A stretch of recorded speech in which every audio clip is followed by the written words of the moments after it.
All right.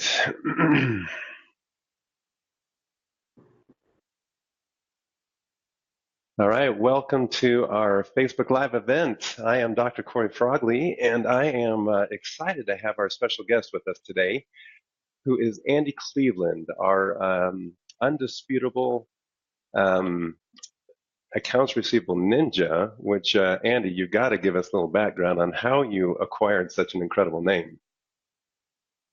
Cory, it really actually all happened organically. I had a client numerous years ago that said, you're collecting money. You're just like a ninja. And I was like, that's kind of cool. Like I never heard Uh, that. So then, the whole, kind of emoji thing started and started having this character. And it's just a really fun way to do business.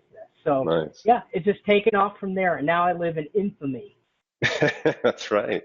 Your reputation precedes you. Well, Andy's broadcasting Thank you. from beautiful South Carolina. I'm coming to you from sunny Utah. The Hmm. sun's coming in. My face looks like half of an eclipse on my face here because it's so sunny out here, but it's a beautiful day, beautiful day.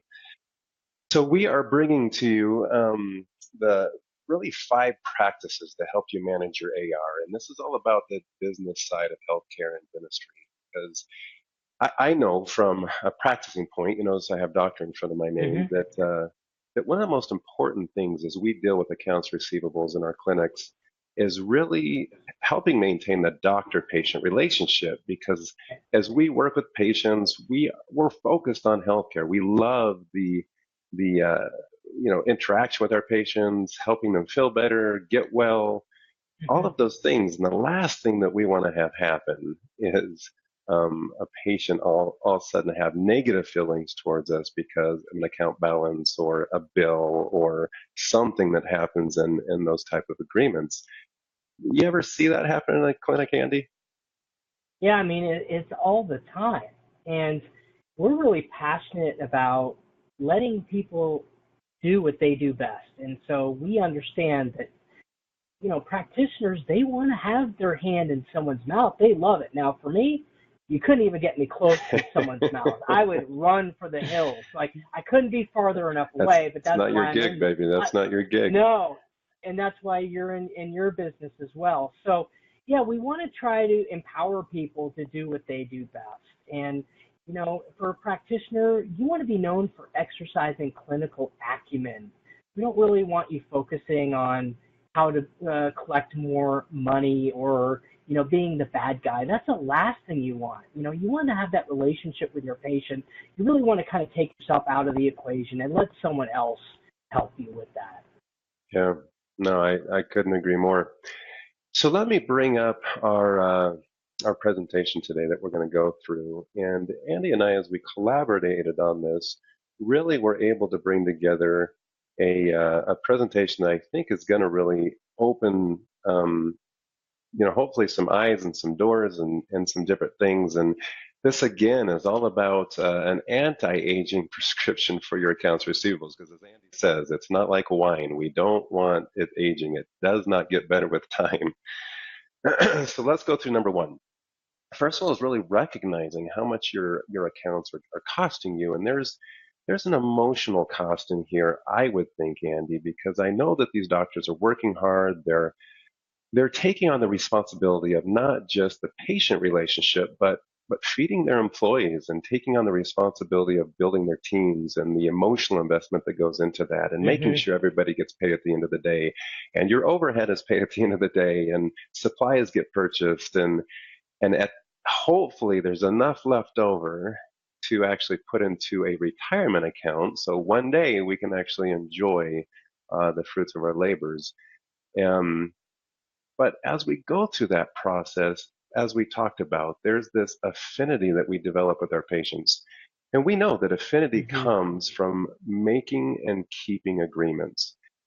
I learned early in my practice, and Andy and I kind of talked about this, how really poisonous it can be for the doctor to be making the financial agreements. What's been your experience with that, Andy? Yeah, my personal opinion is the doctor should not be involved in making financial arrangements or talking to patients about money. right? You really just want to have those people focus in on doing what their job is. The Right. last thing you want is for a patient to ever come to you and say, oh yeah, that guy just wanted my money. He didn't care Yeah. about the fact Right. that I need 8 crowns in my mouth. He just wanted my money. And when I didn't pay him, he got ugly about it. And so that's not really the reputation you want. So Right. having a team of people that can do that for you is really important. And you just focusing on what you've been trained clinically to do is the best use of your resources. Right.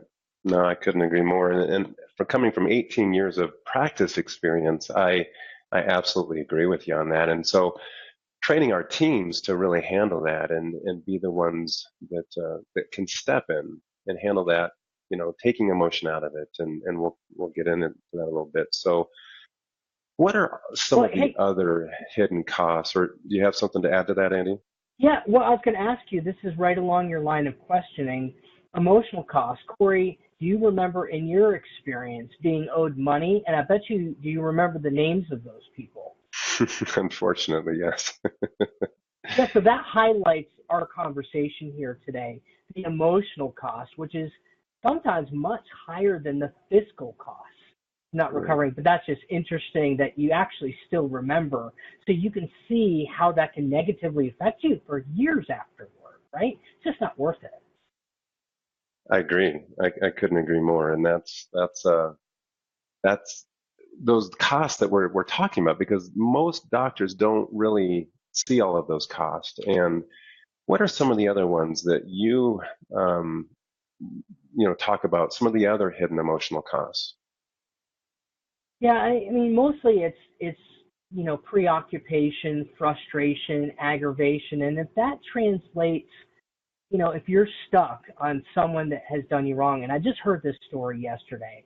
This practice had a great patient paid faithfully for like 15 years. So Hmm. this is like a friendship, right? Right. And they said, literally it was something like, hey, I forgot my checkbook. And of course, practice is like, yeah, I mean, we believe you. You've always paid us Yeah. for 15 years. Next thing you know, phone is disconnected, can't Mm. reach the patient. That whole relationship was literally flushed down the toilet within 30 seconds.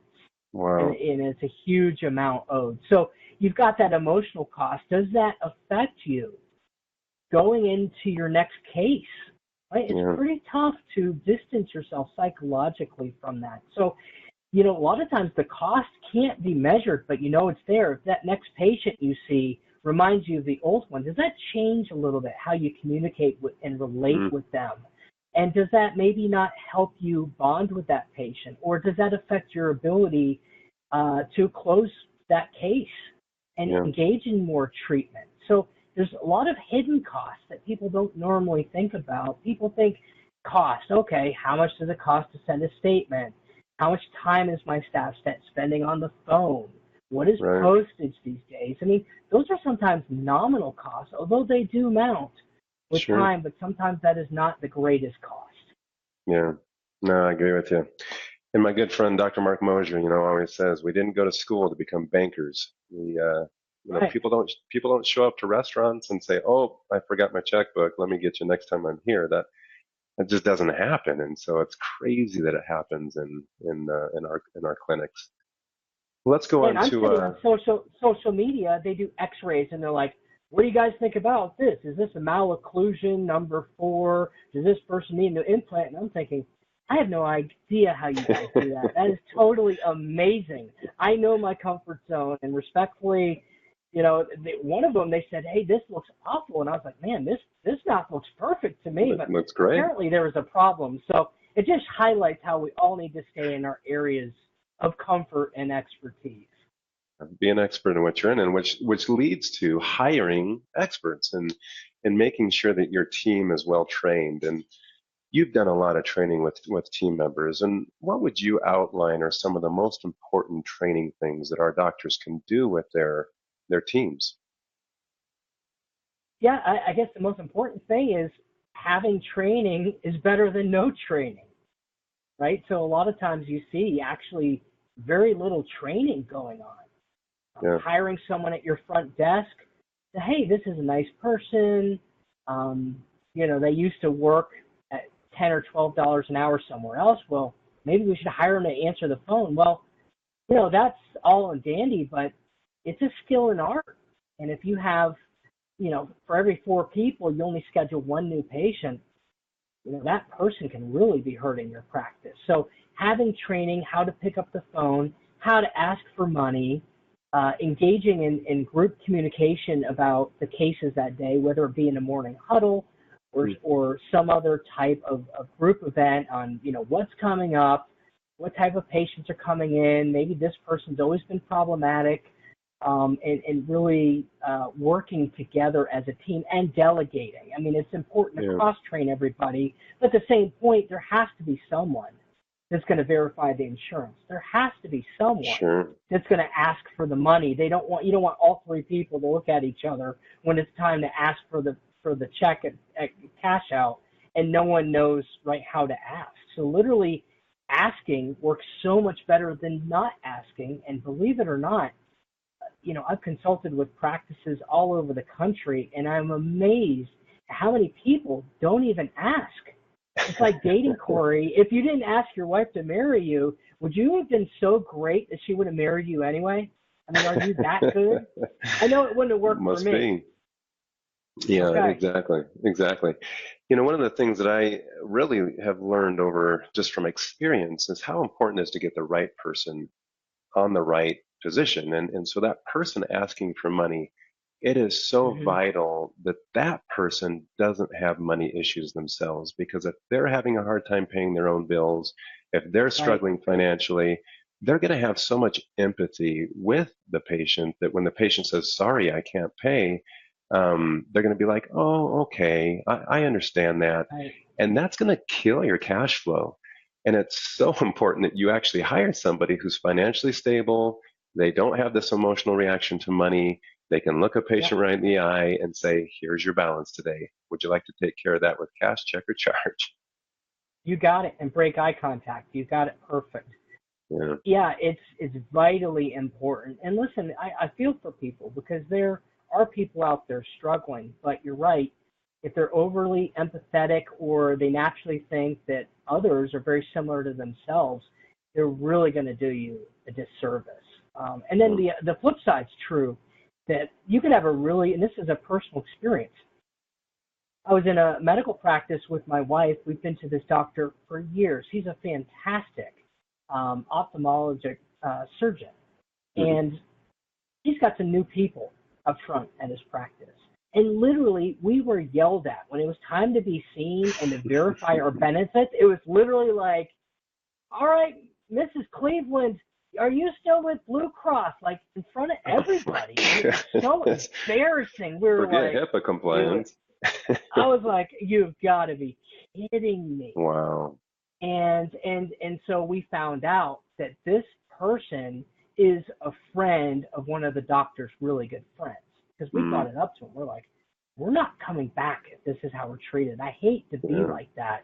But then he's also like, well, she works for one of my friends, my best friends. And I was like, well, she's killing your practice. Like, you need someone warm that will engage in good eye contact, that's friendly, that wants at least make pretend you're happy to see us. You don't even have to be happy. Just make pretend that you're happy to see us that day. And it would have been so much better. Now, she was great for insurance. I guarantee you they don't have a claim going over 30 days at that practice. Right. My golly, that's the person you want on insurance. But yeah, you don't want them talking to your patients if they can't transition. Yeah, great point. Yeah. And if I remember right, Andy, you actually have a script on how to ask for money available for our audience today. Is that correct? Yes, I mean, absolutely. I'm very willing to share this with any of your audience members, just as a way to help educate and help improve your internal process. So I've developed a script. It works really well on how to ask for money. It's very simple. You can just laminate it, put it at your front desk, and literally you can your staff can read off the script for a couple of days until they have it down pat. And then after that, it's totally robotic, easy to implement. And just Love it. again, just asking, even if you don't do it right, even if you just ask, some people are just going to pull out their wallet, right? Because we're used to it. I mean, Yeah. we're in Yeah. society where, like, you go pump your gas and you're not like, dude, I'll get you back next time I drive through town. Like, they're like, literally, we will call the Right. cops on you if you run. Right. I mean, That's we never can. happened to me, but I know people that it has. Thank goodness. Thank goodness. I mean, we can Yeah, pay we can pay for stuff with our phones these days. I mean, there's hardly any right. excuse to say I don't have a payment source available these days. So that's too funny. For that script, we'll actually make that available Yeah, at the end of the broadcast here. But I do want to let our viewers okay. know that if you do have any questions for Andy or myself, please type them into our messaging. We would love to answer those as we continue through this. Let's go on to number 3. So this is where I want to share a little bit about how important it is to build support for your team. And what I mean by that is as you're training your team, it's so easy to get lost in the daily grind of the activities that we do Hmm. that we kind of lose factor on kind of the important benchmarks that we put into place. And so as we look at this, this is just a financial dashboard from BlueIQ. BlueIQ connects right into your software. So it just pulls that data in, making a beautiful display that allows you to see things like your collections, your production, your insurance build out, any adjustments, and of course your AR and those type of things. And with tools like this, we can really look at the trend of your accounts receivables. Now, the numbers here don't necessarily matter because whether you're a cash practice or you're actually billing insurance and depending on where you're heavy in your insurance, it's going to be different in the amount of time that that money comes back. What I wanted to point out with this picture today is the trend. The trend is going up, up, up, and this is a really good example of a clinic that needs to take action. And so when we look at the ability to do that on the far right hand of the screen, it all of a sudden spikes on that little level right there. So in the software, we can actually go in and set what we call a threshold alert. A threshold alert is you say if at any time that the accounts receivables go above a certain benchmark. Now this could be 0 to 30, 30 to 60, 60 to 90, or over 90. If it goes above a benchmark, just tap me on the shoulder. And that's exactly what the software does. It basically taps you on the shoulder with this type of an alert. So you get this email, or you can actually have it text messages so it doesn't get lost in your emails, but it says, hey, you've pierced a threshold, you need to take action. And again, this could be a few days or even a week above your normal routines that you have in place in order to actually pay attention to those accounts receivables. You know what I'd equate this to, Cory? Please. Is a periodontal exam. When your gums recede past, was it 3 or 4 millimeters? Mm-hmm. That's an automatic alert, right? That's There's why a the pocket. hygienist. That's right. And it's the same thing here. If you don't measure your business, if you don't know what's going on, it's equivalent to practicing dentistry without giving a new patient exam. Yeah. You're just guessing what works. And this is so, I'm such a passionate believer in what you do, because not only what you measure will it help you determine what course of action or treatment plan to make, Right. right? But it will also help you with future recommendations and where you're going. If you don't measure it, you're never going to know where you're going. And then Right. you'll look back 30 years from now and be like, gosh, you know how much money I lost in my practice over the years? I mean, I've literally had dentists in tears. They're trying to sell the practice, and they're like, you know, if we had just done something with this AR, I haven't written off an account since 1975, and there's $2.3 million of bad AR, and you have to look that dentist in the eye and be like, you know, sorry, you're going to have to write it off. I mean, we can go back maybe a couple of years, but it's kind of like pulling teeth. I mean, you can't just say, oh, yeah, let's give you a pro fee. I mean, we can make it all better. No, those teeth are gone. No, There they're is gone. no hope at all. Yeah. No, you're spot on, Andy. And that's what they say. That what gets measured actually improves. And that's what is amazing about the technology today is there's technology that can assist you in the business side of dentistry to help you focus on the parts of your business that need the attention. And I'm a big believer in that data starts the story so that you know where you're needed with which team member at the right time in your practice, because your time is limited and it is dedicated to the patient relationship, but you have to have some time to help the team know where their weaknesses are. I mean, that's you also wear that hat of business owner. And if you don't take that Hmm. role responsible, you're going to end up with the example you just shared of this ever growing AR that you Yep. think the financial manager's on top of, but in reality, they're just trying to keep up as well. And let's face it, like the days of running reports are basically over. First of Right. all, no one knows how to run their own reports. Most practitioners have an office manager or someone that will do it. They'll It's do so it much every month, work and then just they'll put to, them on their desk. Yeah, and yeah, it sits. It's literally a paperweight. Like it right. just sits and collects dust, and no one ever looks at it. So Yep. what your dashboard does is it gives people real-time data, easy to access. You can be, sitting down, having a cup of coffee in between patients. You get an alert, and you can actually see what's going on with your business. You don't have to pull the report. You don't have to remind your staff. You don't have to print it. Oh, well, how do you do it in EagleSoft versus Dentrix? It just does the work for you. It just does it. So Yeah. powerful. That's cool. Yeah, we call it digestible data.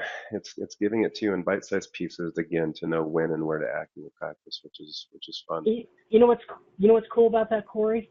What?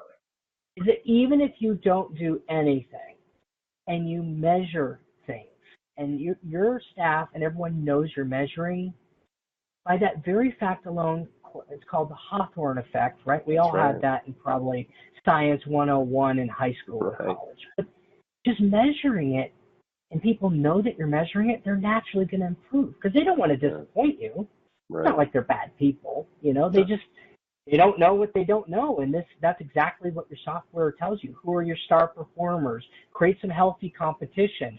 What metrics need to be worked on? Who needs training? Yeah. That's so important when you're running a practice because you can't do it the way you did it 20 years ago. 20, 30 years ago, you could just slap a sign up in front of your practice and people just walk in off the street. It's so competitive now. I think Yeah. those days are over. They Yeah. need cutting edge technology like yours to run their business because dentistry is a business. It is, and I just was doing an account setup with a client the other day, and they said, I really thought that your dashboards were really only for corporate dentistry because, again, this looks so fancy and it looks like something corporate dentistry Right. would have. I said, it's funny because it is corporate dentistry uses it, but it also is like essential for the single locations because it's those single locations that need to start looking at their data like corporate dentistry to maintain the Right. competitive, to reduce your overhead, to increase the performance. And I'm huge on Mm-hmm. vision materialization. And when each team member actually understands their piece of your vision and they own that Mm-hmm. piece and adopt it as their own, they can go to work in creating it Sure. for you and helping you materialize the vision because we all know it's a lot of work running a practice. Yeah, and if they don't come up with those ideas, then maybe your conclusion is you don't have the right people on the bus, Yeah. And right? we And at do. least you It's know hard. that and you can make adjustments. Yeah. Yeah. It's hard to let people go, but it's not emotional. It's not personal. This is business and they're our family, but again, we all have to pull our weight. Yeah. Let's go on to this next point here because I don't want to run out of time. And again, I want to be able to take some questions as we go through here.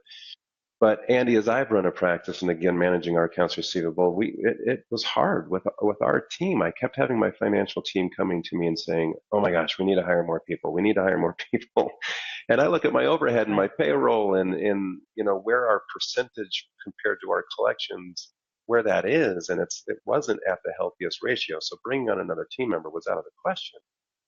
So Mm-hmm. having somebody that could work per account basis became a very appealing to me. But I wanted to have the right partner. I wanted to know that that relationship with the patient was going to be well maintained. I could trust them. They weren't going to, give us a bad name. You've had a tremendous amount of experience in this. How do we Mm-hmm. know when to get a third party involved? And then how do I qualify them to make sure that they're the right people? Yeah. So a lot of what you're saying has a lot of truth to it.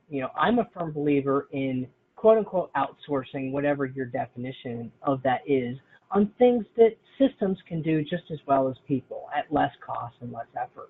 And some things you can outsource, quote unquote, and you'll never feel any pain of it. Now, some things you don't want to outsource, like, maybe answering your phone. You want people to have that real fantastic wow experience when they call in, that, you care about them and they're local. I mean, that's something that maybe most don't outsource. But like very methodical things, sending out statements, maybe making phone calls to patients that are past due. You don't want your staff to really be bad guys, right? You want them to be the good guys. You want to get those patients back in for recare, and you want to know about their son's soccer tournament and when the next family reunion is, and and talk to those patients about the complex treatment plans that maybe they're not accepting right now because they'd rather go to Disney World, and you have to explain to them why it's so much in their better interest holistically to get the dental work done than to go on vacation. So again, having someone that is ethical. So a couple quick things. Number one, you want to make sure that this company, whoever represents you, that you do some homework and research. Don't make the decision based on cost. That's about the worst thing you can do, because what you'll find is maybe the lack of fiscal cost, money coming out of your pocket, but you ultimately will pay for that bad decision later. There's going to be a cost, Yeah, absolutely. They either don't collect your money, or they collect the money, but at what cost to your patient base? Mm-hmm. If they're getting on Yelp and complaining about you because your hardcore tactics for $120 prophy bill, like, that is unacceptable. You don't want to expose your business to that type of risk. So I would say the most important thing is having an ethical partner that's trusted, that you vet, and you could do that through state dental associations or consultants or, associations, however you want to do that. But having someone that represents the culture of your practice and gives you a definition of what they're going to do.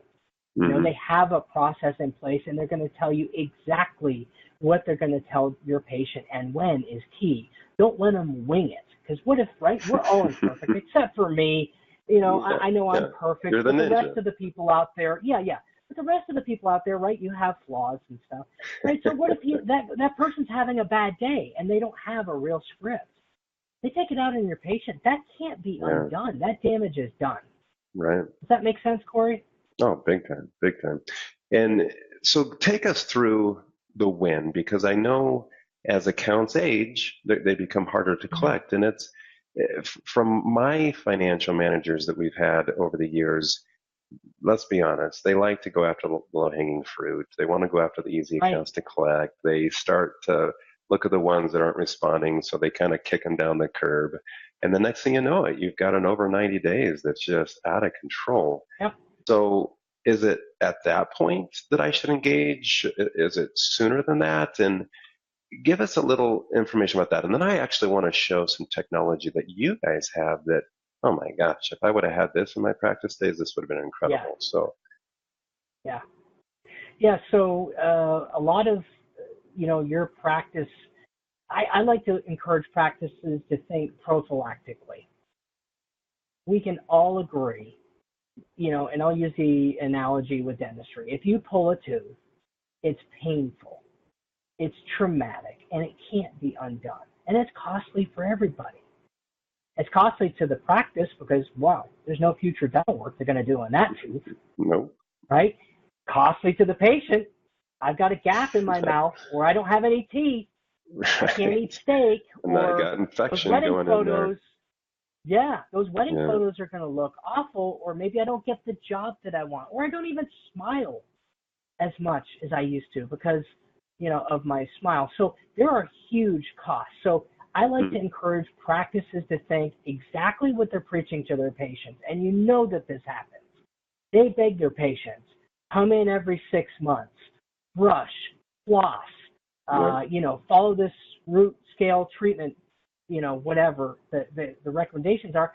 And then some of the patients do it and they get great results. Like, my dentist loves me. I go in every 4 months. I go in more than they actually recommend because I know, and it costs me less over the future. Absolutely. But if I let it slide, it's going to cost you more. So same thing with AR. real potential problems proactively right now. Even if you don't think they're a problem, address them regardless, because the outcome is going to be much better for you and for the patient later down the road, because there is a point that you can't turn back. Right. And so that's the type of approach I encourage. So are you thinking like 45 days old, 60 days old? Is there a timeline? Is it just maybe that the patient hasn't responded after a certain amount of efforts? How do you gauge it? Yeah, so most practices engage in this decision emotionally, right? They don't look at reality. So, Right. hey, I've known this person. He's or she's really nice. Or this person I see in church all the time, or whatever. But then they're ignoring the behavior. The behavior is a direct indicator of your intent. And it's not the words that come out of your mouth. Gotcha. Right? I can tell you, right? You can sell this to anybody, but at some point you're like, wow, they've been telling me for 3 years they're not going to pay me, or they're going to pay me, and no, they haven't. That's I'll weird. Get you next time, Doc. I'll get you next time. Yeah. They never answer your calls. They don't come back to your practice. They avoid you at Walmart. I mean, what other sign could you possibly need, right? That's an eclipse of a moment. Right. So watching behavior is key. Yeah, and let's talk about this, because you actually have a software, and I want to show this to our audience today, where you can go in and you can actually start putting in searches. Super convenient. And the thing that's powerful about this is you can put in, a certain period of time, past due balances over 30 days, 60 days, 90 days, however you want to so forth. Balances over a certain limit, $400, $800. Now, tell us about what they can do. So once to install the software takes minutes. They can actually jump in, start interacting with their database so much better than they can through their own software. And then what can they actually do once they're bringing up these accounts that they're feeling, I've tried to collect this 4 times and they're not responding. Tell us what they can do, Andy. Yeah, so you asked a question. I kind of didn't answer it. So let me get to that first, and I'll dive into this. So when you actually do something, there's a statistical answer for that, and then there's a real-world answer for that. Statistically, at the 60 or 90-day column, you can look at your aging report, and you're going to see it dramatically drop at that time, every time between 60 or 90 days. Doesn't matter who you are. On very rare instances will it actually ever not be that. So that statistically is the best time. Now, whether it's appropriate, you have to ask yourself. If you've hired someone that's very aggressive, you're not going to want to turn over an account at 60 days. Now, if you have a company like ours who will do some very soft contacts and be more of an extension of your internal office, then, 45, 60 days, there can't be a better time than that. Right. So I want to answer your question, but going back to the screenshot, Cory, if you flip back to that, please. Our software will actually pull up all the accounts over a certain period of time. And so you can actually, this is a demo site, right? It's not real patient data. This is exactly how it will look to a client. And it's going to historically list everyone that owes them money from 30 days to infinity and beyond.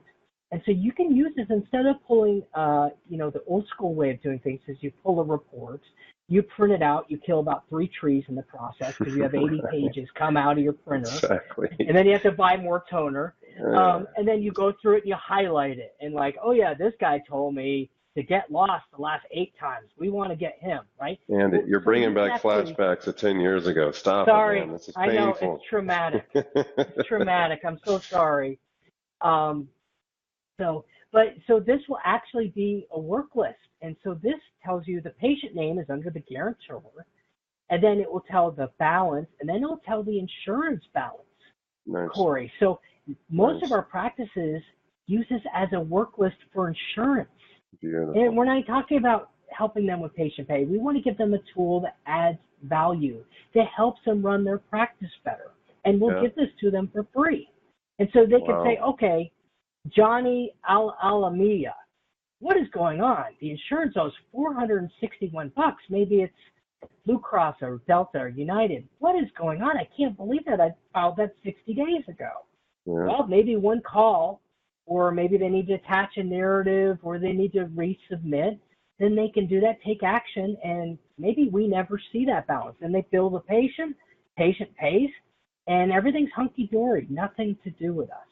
Now, if they did want an account to come to us, insurance is paid, maybe they send out a statement or two, and, they don't want to go for the jugular, but at some point, right, you have to enforce consequences. You have children, Absolutely. right? Four I or got 10. four. I come four from kids. 10, Okay. but I have four So, myself. right. So you are a drill sergeant, and you won't admit it on the webinar, but you have to be a drill sergeant, Cory. I have two, and one's running this way, another one's running this way, and you could beg and plead all you want, but if there's no consequences, there's no consequence. If you don't follow through with what you say, I'm living testament, they won't do what you want them to. So your life is enforcing consequences, and the same thing can be true with your AR. So, we can be a natural consequence. We don't want it to end the patient relationship, but we want to recondition the patient to pay on time and also get back into the practice for recare. Yeah. So you could actually just point, there's a little, it says submit accounts. Below it, Cory, is a bunch of boxes. You could just click on that box, hit submit, and we get all the information and we start working on it right away. The practice doesn't even have to worry about it anymore. Wow. How cool is that? And then it's awesome. Because and then all the money goes back. I'm sorry, I'll just tell you one last thing real quick. Yeah. All the money goes back to the practice. So the practice is a recipient of the recovery. That's usually the way our clients want us to engage with them, although we can take the money if they prefer. But, we can send that money right back to the practice, and then our software every night talks to their software, and it's going to pick up all the payments automatically so that we stop. So you never have to worry about us continuing to contact the patient if they've paid. It's automatic. It doesn't require a staff to actually do that. And most companies, Cory, are still very manual. Oh, yeah, very manual. Again, that takes so much time. And there's nothing worse for your patient relationship, for a patient to actually do the right thing, pay you, and then you haven't told your agency, and they're calling them for 30 days, aggressively pursuing that money. I paid it. You. Yeah. And it makes the practice look really bad. Yeah, that's brutal. So we're out of time, unfortunately, because again, we're all about digestible data here at BlueIQ. I know we've flown through this, and so let me just tap, a couple last things just to wrap this up. Andy and I really are big believers in, based upon the age of your practice life, you've got to know your aging tolerance, because again, the earlier you are in practice, you're willing to just bring on anybody, you're dying for new patients, you're willing to have looser agreements, and it's hard. It's hard when you're first out of school with the bills to pay and the debt, school loans and all that to pay, to really get aggressive of being, not a banker. You look at patient in the eye and say, how would you like to take care of your account balance today? You're nervous. You don't want to hurt their feelings, and you're afraid that they're not going to come back. But we have learned, and coming from guys with experience, just understand that you start these type of systems early on, right out of school, you are going to retire earlier than the guys who came out just allowing their AR to go wild, because you'll lose it and that money will expire and you're not going to be able to get it back. So know your aging tolerance, but our recommendation to you is practice best practices early on from day one out of school. Habits are so hard to break, Cory. So you could justify it and say, hey, we don't want to make people mad, but years down how are you going to untrain your patients after years of conditioning? Now we're really successful practice. Now we're going to do things differently. No, you have to pay. That just doesn't happen. You have doomed yourself. So yes, like I said, like your service for the cost, I'm a big fan of your service. So measuring things even from day one, will your service will return on investment pay for itself many times over. Same thing with asking for money, and I believe same thing with our service too. I know that's self-gratifying, but there are certain things that you want to do right day one. And having a service like yours and I think, are huge. I would have given my left arm to have technology like this, because it didn't exist when we both first started. And so just reviewing and recapping this, our software, these are trends you can look at. This is monthly production. We're doing a free review with your own data where we will set up your account, pull your data, look at your production versus collection ratio and exactly how that's Hmm. looking, and then pull your AR and look at those balances. I also know that Andy is a big believer in automating reports, and so BlueIQ automates this. This drops a PDF, an email, right into your email box, giving you the list of your accounts receivables, so that you just they're always there, and our software can give you reports on everything from your daily huddle reports to your production, to your hygiene, to your, I mean, you can get a metric on marketing, on your QuickBooks financials, on anything. I mean, Amazing. it's incredible Totally amazing. technology. But as we close here, let's just review this. So number one, how much is your accounts receivable really costing you? And you've got to tie in the how much earlier could you potentially be able to retire? Not necessarily that you do, but it's nice to work because you want to, not because you have to. And the emotional cost, the stress that it puts on not only you, but also your team there at your clinic. Hmm. Number two, provide your team adequate training. It's so valuable to make sure you have the right people in the right positions. You don't have people with their own financial problems. They have proper scripting, and they're not just winging it. Winging it gets people in Correct. trouble. And that's again where Andy and Tech Collect is providing an incredible script at no charge to all of our audience members. Put alerts in place so that, again, nothing goes past certain thresholds.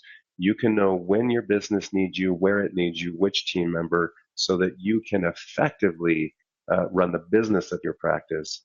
And then number four, know when to involve a third party. This is where Tech Collect can step in and really make sure that if you've made a few attempts, let's just turn that over to a third party, because again, consequences, it's a easy consequence, but I know if I get a call from somewhere other than the clinic that I owe them money, I know that I've been Right. escalated, and I don't want that going on Right. my credit report. And now Absolutely not. they deal with the collections of that, so you guys can maintain the relationship with the patient, which I think And is you so can't powerful. repo. You can't repo dental work, Corey. No, You can shut it's hard, off the phone. it's You hard to can put a tow tow away the truck in their car. mouth. You can't do it, right? The patient's gone. They're out of pain. They're happy as can be. They have the most beautiful smile in the world. Now it's time Amen. to go on vacation, right? So you've got to do something to have Yes. consequence. You have to create your own consequences because there Yep. are none. That's the hard part about being in the service-oriented It is. business Yeah. like dentistry. Yeah, Can't take it back. I couldn't agree more. And then number yeah, five, know your aging tolerance. Start these habits, start these procedures, these systems. Use the technology available to you on day one. Don't say I'll wait till I can afford it, because you can't not afford it because of the hidden right. costs, the money that you're losing. You don't know what you don't know. Take it from doctors that have been in the practice for decades. Um, these are things that if you can put in from day one, you're going to be super ultra successful as you continue It's to, just to like grow your kids. practice. Yeah. It's just like kids, Corey. You're never ready. You're never ready. Right? That day there's, never comes. there's I no book know. you can read that will prepare you. I know. No, so it's just like, okay, it's going to happen, right? It's the same concept. Yeah, got to jump in. Good point. Yep. Beautiful. Well, we're going to wrap up today. Thank you for joining in the blue in this broadcast. Again, for anybody who is been participating today, we appreciate your participation. Again, we're going to post a couple links, a link for Andy so you can get the free script, and you can access his software for free, which is incredible, Andy, that Tech Collect is offering that today.